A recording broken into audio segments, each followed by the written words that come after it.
Hello and welcome students. Arithmetic progression topic में 2019 board exams में CBSE में पूछे गए क्वेश्चंस के सॉल्यूशन आज हम लोग देखेंगे और कोई चैप्टर से आने वाले क्वेश्चंस का वेटेज कितना बनता था एग्जाम पैटर्न से पहले, यानी 2020 में जो एग्जाम पैटर्न चेंज हुआ है उससे पहले क्या वेटेज था और 2020 में वेटेज। स्टूडेंट्स, पहला क्वेश्चन जो हमारे सेट 1 में आया था वो 1 मार्क्स का क्वेश्चन था जिसमें पूछा गया how many 2 digit numbers are divisible by 3। ठीक है, 2 अंकों की कितनी संख्याएं 3 से भाज्य होंगी। यानी कि आपको देखना है कि 2 डिजिट के नंबर, पहला जो 3 से डिविजिबल है और लास्ट जो 3 से डिविजिबल है, पहले आप उनको लिख लेते हो और ये एपी बना रहा है और आपको फाइंड करना होगा एपी में कितने टर्म्स है। तो the numbers which are divisible by 3 क्या नंबर्स हो जाएंगे? 12, 15, 18 अप टू 99। ठीक है, तो अब आपको ये देखना है कि भाई टोटल ये कितने नंबर्स हो रहे हैं। तो आपने देखा कि ये नंबर्स क्या बना रहे हैं, दे फॉर्म एन एपी और एपी का फर्स्ट टर्म है 12 और कॉमन डिफरेंस है 3। Last term of the AP यानी कि nth टर्म आपको दिया गया 99 और आपको निकालना है n। n निकाल लोगे तो आपको पता चल जाएगा कि टोटल कितने टर्म्स हैं। तो a plus n minus 1d होता है an। इसमें आपने a की जगह पर 12 रखा और d की जगह पर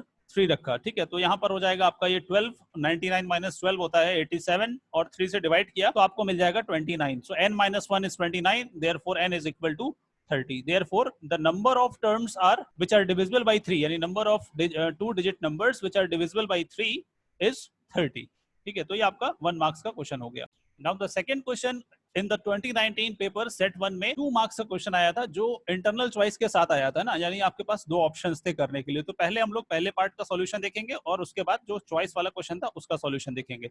सो पहला क्वेश्चन आपका क्या बोल रहा है कि which term of the AP, AP आपको दिया गया है 3, 15, 27, 39 etcetera will be 120 more than its 21st term. तो सबसे पहले आप एपी का फर्स्ट टर्म कॉमन डिफरेंस निकालो और 21st टर्म निकाल लेते हैं। तो फर्स्ट पार्ट के लिए आपने देखा एपी का फर्स्ट टर्म 3 हो रहा है, कॉमन डिफरेंस 12 हो रहा है, 21 टर्म आपका क्या हो जाएगा a प्लस 20d। अब आपने ले लिया कि nth टर्म मान लेते हैं, nth टर्म जो है वो 21 टर्म से 120 ज्यादा हो रहा है। लेट nth टर्म भी 120 मोर देन a21। तो इसका मतलब क्या हो जाएगा, an की वैल्यू 120 प्लस a21 के इक्वल हो जाएगी। अब आप an की जगह पर क्या रख दोगे, an की जगह पर आपने रखा a plus n minus 1 into D और 120 आ गया आपका, और a21 की जगह पर आ जाएगा a plus 20d।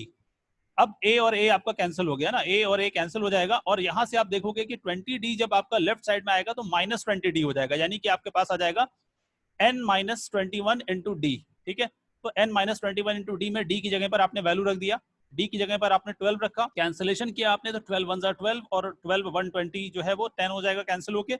n minus 21 की वैल्यू 10 आ गई, यानी n की वैल्यू आपके पास आ जाएगी 31। जो रिक्वायर्ड टर्म था 31st टर्म हो जाएगा वो। Therefore we will write 31st term will be 120 more than the 21st term. यही आपका आंसर हो जाएगा। अब स्टूडेंट्स हम लोग बात करेंगे सेकंड पार्ट की, यानी जो चॉइस में आपका क्वेश्चन था उसकी बात करेंगे। देखो इसमें आपको क्या दिया गया था, जो चॉइस वाला पार्ट था इसमें आपको एस एन दिया गया है। ठीक है, और बोला गया फाइंड द nth टर्म, यानी एस एन दे करके आपको nth टर्म पूछा गया। तो सबसे पहले देखो आप एस एन होता क्या है ना, एस एन होता है आपका सम ऑफ n टर्म्स। तो S1 क्या हो जाएगा, S1 हो जाएगा सम ऑफ 1 टर्म, यानी कि S1 की वैल्यू जो होती है वो A हो जाती है। ठीक है, अब आप इससे क्या निकालोगे, आप देखो SN के फॉर्मूले में n की जगह पर 1 रख दो तो आपको क्या मिल जाएगा, आपको मिल जाएगा 3 इंटू 1 का स्क्वायर माइनस 4 इंटू 1 और ये आपका इक्वल आ जाएगा A के। तो यहाँ से आपने सॉल्व किया और आपको A की वैल्यू मिल जाएगी। क्या मिल जाएगी A की वैल्यू, 3 माइनस 4। 3 माइनस 4 का मतलब होता है -1। तो S1 आपने फाइंड कर लिया, A मिल गया आपको। अब आपने देखा S2 क्या होता है, S2 होता है सम ऑफ फर्स्ट 2 टर्म्स, यानी कि A प्लस A2। ठीक है, तो a प्लस a2 में आपको a पता है क्या है, a है -1। और s2 की वैल्यू कैसे निकालोगे आप, s2 की वैल्यू निकालने के लिए आपने ये जो एक्सप्रेशन दिया गया इसमें n की जगह पर 2 रख दिया आपने ना, तो आपके पास ये वैल्यू आ जाएगी। अब इन सबको सॉल्व किया आपने तो आपको मिल जाएगा a2 की वैल्यू 5। ठीक, अब a2 क्या होता है, a2 होता है सेकंड टर्म। सेकंड टर्म का मतलब होता है a plus d. So a plus d equals to 5, a की वैल्यू है -1, सिंप्लीफाई किया तो we will get d equals to 6। अब आपको निकालना है nth टर्म। तो nth टर्म कैसे निकलता है, nth टर्म होता है a plus n minus 1 into D, a की जगह पर -1, d की जगह पर 6। After simplification you got 6n minus 7। तो ये आपका nth टर्म हो गया। इस तरह से आपने ये सेकंड पार्ट को। लास्ट प्रॉब्लम जो सेट 1 में आपका था वो 4 नंबर का था, यानी कि अगर हम वेटेज की बात करते हैं तो 4 प्लस 2 प्लस 1 7 नंबर का वेटेज इसका बन रहा था 2019 के पेपर में। अब ये क्वेश्चन देखते हैं 4 मार्क्स का क्वेश्चन क्या था। सो इसमें दिया गया है कि फर्स्ट 4 टर्म्स का सम 40 है और फर्स्ट 14 टर्म्स का सम 280 है। Then find the sum of n terms, यानी कि हमको S4 दिया गया है और S14 दिया गया है और Sn हमसे पूछा गया। So let us see how to solve this. S4 आपको 40 दिया गया है, S14 आपको 280 दिया गया। अब आपने यूज कर लिया Sn का फॉर्मूला। Sn का फॉर्मूला क्या होता है, n/2 2a plus n minus 1 into D. ये फॉर्मूला आपने पहले और दूसरे दोनों में एक साथ लगाया तो पहले वाले में आपने देखा S4 की वैल्यू 40 दी गई है, तो आपका 40 आ गया, n/2 की जगह पर 4/2, और 2a प्लस 4 माइनस 1 3 होता है, तो 2a प्लस 3d। इसी तरह से आप यहाँ देखोगे 280 14/2, 2a plus 14 minus 1 that is 13d। Now simplifying, ये सिंप्लीफाई करने के लिए आप क्या कर सकते हो, आप 14 से 280 को कैंसिल करोगे तो आपको 20 मिल जाएगा, ठीक है। उसके बाद आप 2 से मल्टीप्लाई कर दो तो आपको 40 मिल जाएगा यहाँ पर, ठीक है। 40 minus 13d equals to 2a, ये आपको इसी एक्सप्रेशन को सिंप्लीफाई करके आ जाएगा। सेम तरीका यहाँ पर आपने 4 से इसको कैंसिल किया तो आपको 10 मिला, और फिर आपने इसको 2 से मल्टीप्लाई कर दिया तो आपको 20 मिल गया।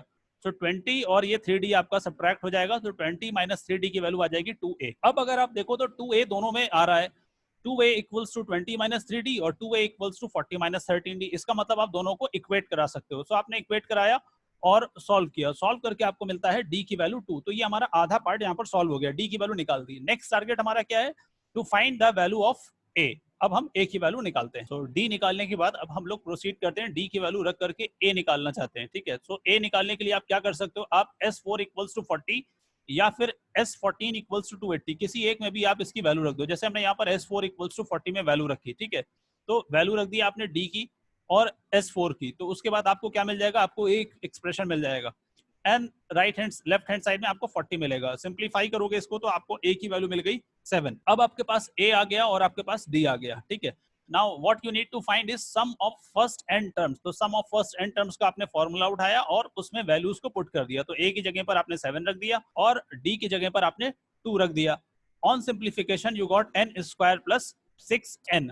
ये आपका क्या हो जाएगा, ये आपका फाइनल आंसर हो जाएगा। और यही आपसे पूछा गया था, the sum of first n terms of the AP, and your answer is n square plus 6n. So students, these were the questions which were asked in set 1. ये set 1 के questions थे 2019 CBSE board exams. Okay, so the weightage कितना आपका देखा, weightage आपका बना 4 plus 2 plus 1, but normally अभी 2020 onwards जो वेटेज रहता है वो अराउंड 5 रहेगा, ठीक है। 5 या एट मोस्ट 6 हो जाएगा, जिसमें आपके पास 1 मार्क्स से क्वेश्चन आ सकते हैं, या फिर डायरेक्टली 1 मार्क्स से अगर आप छोड़ दोगे तो 2 मार्क्स का क्वेश्चन आएगा, और आपके पास 3 या 4 मार्क्स का क्वेश्चन आ सकता है इससे। Thanks to all of you for watching this lecture. For more lectures on CBSE courses, go through the playlist in the channel.